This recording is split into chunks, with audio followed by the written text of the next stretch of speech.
सच्ची खुशी। सूरज की पहली किरण ज़ुबी खरगोश पर पड़ी तो वो जल्दी से उठ बैठा। आज तो बहुत से काम करने हैं। ये ख्याल आते ही खरगोश ने बिस्तर से छलांग लगाई। उसने सोचा कि सबसे पहले वो नाश्ते का सामान लाएगा, फिर अपने घर की सफाई करेगा। कल सुबह उसकी प्यारी खाला उससे मिलने आने वाली थी। खाला काफ़ी दिनों बाद उससे मिलने आ रही थी। ज़ुबी ने खाला के लिए एक अच्छी सी दावत का एहतमाम किया। उसने लाल छड़ी हाथ में ली, सर पर हैट पहना और बाज़ार की तरफ चल पड़ा। पहली दुकान लोमड़ खालू की थी। उसने वहाँ से गाजर और सेब खरीदे। ये आज मेरे खाने के लिए काफ़ी होंगे, ज़ुबी ने सोचा और लोमड़ खालू को पैसे अदा करके घर आ गया। पहले उसने नाश्ता किया, फिर घर को धोया, जो चादरें मैली थी उन्हें बदला। काम करते करते दोपहर के खाने का वक्त हो गया। उसने खाना खाया। काफ़ी काम निमट चुका था, बस अब उसे दावत का सामान लाना था। पहले उसे फूल खरीदने थे। वो तेज़ तेज़ कदम उठाते जा रहा था कि अचानक उसके कानों में कराहने की आवाज़ आई।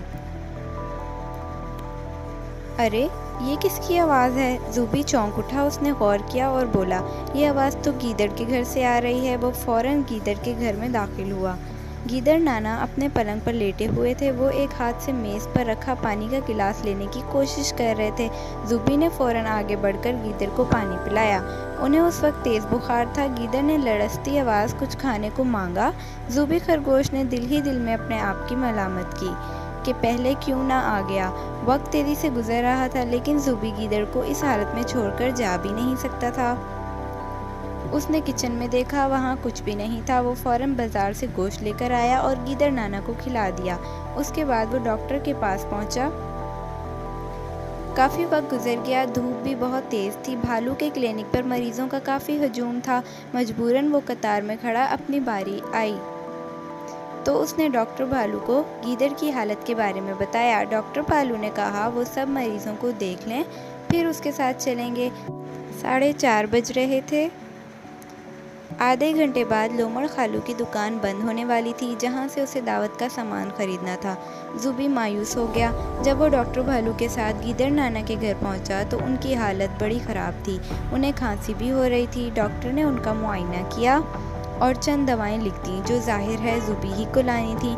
उसने गीदड़ को दवा ला कर दी और एक खुराक खिला भी दी। गीदड़ की ज़ुबान उसे दुआएं देते ना थकती थी। ज़ुबी को बहुत खुशी थी कि उसने एक मजबूर और बीमार की मदद की, मगर उसे कल की दावत के ना होने का भी अफसोस था, क्योंकि वो सामान ना ला सका था। वो काफ़ी थक चुका था। फिर वो घर की तरफ चल पड़ा। घर के करीब पहुंचकर उसने देखा कि एक बड़ा सा बंडल पड़ा है, जिसके ऊपर खूबसूरत फूलों का गुलदस्ता भी रखा था। वो हैरान था कि पास वाले घर से पड़ोसी खरगोश निकला और ख़त देते हुए बोला, ज़ुबी, तुम्हारी खाला आई थी, वो बहुत जल्दी में थी। ये ख़त और सामान दे गई हैं। ज़ुबी ने ख़त लेकर पढ़ना शुरू किया। उसमें लिखा था, प्यारे ज़ुबी, आज मैं काफ़ी दिन बाद तुम्हारे घर आई और तुम्हारे लिए तुम्हारी पसंद की सब्ज़ियाँ और फल लाई हूँ। अफसोस कि तुमसे मुलाकात ना हो सकी। उस वक्त मैं जल्दी में हूँ, फिर कभी आऊँगी। तुम्हारी खाला। ज़ुबी खुशी से उछल पड़ा। उसे अपनी खाला पहले ही बहुत पसंद थी, मगर अब तो उनकी मोहब्बत और बढ़ गई, क्योंकि उन्होंने उसका एक बहुत बड़ा मसला हल कर दिया था। वाकई किसी की मदद करना रायगा नहीं जाता। ज़ुबी को उसकी मेहनत का खिदमत का सिला मिल गया। उसकी नज़रों में गीदड़ का कमज़ोर चेहरा घूमने लगा, जो उसे दुआएं देते नहीं थकते थे। अगर आपको वीडियो अच्छी लगी तो लाइक कीजिए, शेयर कीजिए, मेरे चैनल को सब्सक्राइब कीजिए। मिलते हैं आपसे एक न्यू वीडियो के साथ। तब तक के लिए अपना ख्याल रखिएगा। अल्लाह हाफिज़।